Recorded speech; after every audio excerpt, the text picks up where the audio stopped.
এখন নূরে মুজাসসাম হাবিবুল্লাহ হুজুর পাক সাল্লাল্লাহু আলাইহি সাল্লাম, উনার যে সাউনিমরু মোবারক, তাহলে এই বিষয়টা কি? এই যে কাফেররা বলতো কেমন রসুল বাজারে যান খাদ্য খান, নাউজুবিল্লাহ, কিছু বুঝতে পারে নাই। ওটা তো কঠিন বিষয়। তো সংক্ষেপে বোঝার জন্য একটা জিনিস, সেটা হলো যেমন একটা নদী হোক, সমুদ্র হোক, একটা নদী, সমুদ্র তো পার দেখা যাবে না, নদীর দুই পারে দুজনে বসা আছে।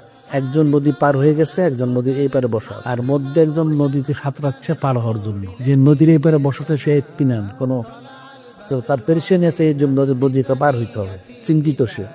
আর যে নদী পার হয়ে গেছে সে পরিপূর্ণ ইত্মিনান, তার মধ্যে কোনো অস্থিরতা নাই। আর যে নদী পার হওয়ার জন্য সাঁতরাচ্ছে সে অনেক অস্থির, হাত পা সবাই নাড়াইতেছে, সে হাত পা অনেক নাড়াইতেছে। এই হাত পা নাড়াইতে নাড়াইতে সাঁতার কাটতে 100 মিনিট হতে পার হলে, যদি পারে উঠতে পারে তখন সে ইত্মিনান হবে। আর যে পারে উঠে গেছে সে ইত্মিনান হয়ে গেছে, তার আর কোনো নড়চড়া নাই।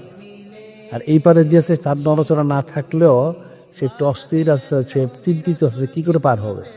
কি বুঝলে আবার এই ঘটনাটা বলো দেখি, কি বুঝতে পারছো?